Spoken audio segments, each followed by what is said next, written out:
This is a story all about Wally. And yes, he's a Wellington. Wally was a Wellington. A bright yellow Wellington, well, he was when he was clean, who had a brother called Willie. Willie was always clean, sensible, and in the proper place, whereas Wally wasn't. He was always the Wellington that was lost, or muddy, or wobbly.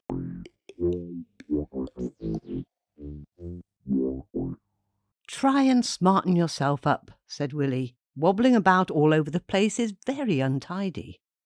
Wally sighed. He found standing still very difficult, because the tufty mat in the hall tickled him.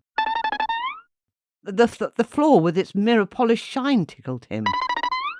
But that was nothing compared to the socks.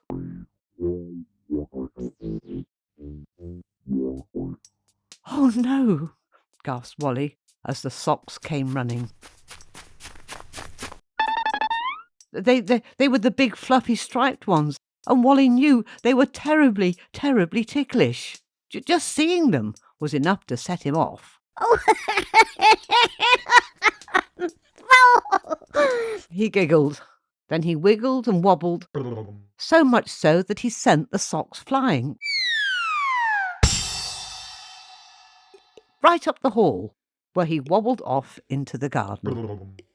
"Hey, hey! Watch where you're going," said Spicer the spider. Wally stopped giggling and explained about his wobbling. "Ah, ticklish, eh?" said Spicer. "OK, let's tire out that tickle." And using his 8 hairy legs, he tickled Wally as hard as he could.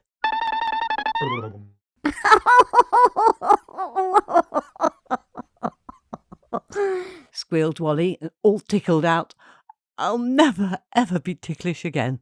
But then a feather floated down on his nose, and he started giggling and wobbling again. Snodgrass the snail arrived and took a long, slow look at Wally. Why don't you think very slowly? Then, by the time you've been tickled, the tickle will have gone." So Wally tried. He thought as slowly as he could, then tickled himself and giggled at once. It must only work on snails.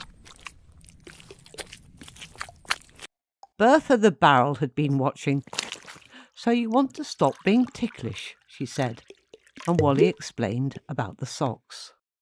"I see," said Bertha, pulling out a large blue book and thumbing through the soggy pages, found the one she was looking for.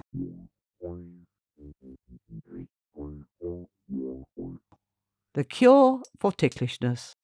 Bertha's book had a cure for everything, and the answer was always washing.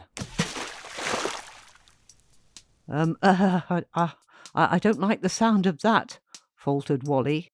But before he could say anything, Bertha began. Poor Wally. He got soap in his eyes and soap in his ears. He spluttered and choked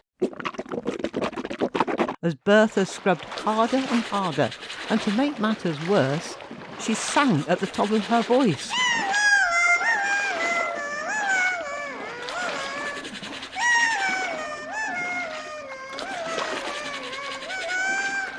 Then, when the washing was done, the squeezing began, and Bertha had very strong arms.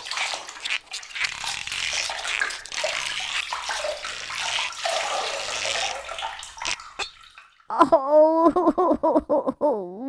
moaned Wally as Bertha squeezed him until he was dizzy.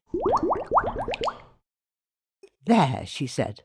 "Now you stand still until you're perfectly dry, and you'll find that your tickle has gone." Wally didn't want to argue, not with someone as bossy as Bertha, so he shivered and waited and waited. "Oh, Gosh, he said, as soon as he was dry. I'm all clean and shiny and very unwobbly. In fact, I'm just like Willie.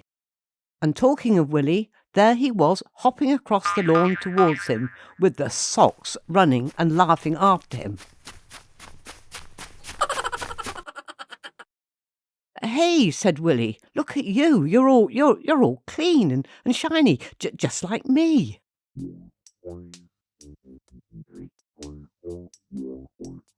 They stood together, side by side, and the socks couldn't tell one from the other. Let's go for them both, they laughed. We'll soon find out which is Willie and which is Wally. The socks clambered all over and inside them.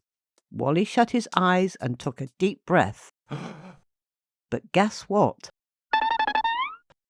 There was no tickle,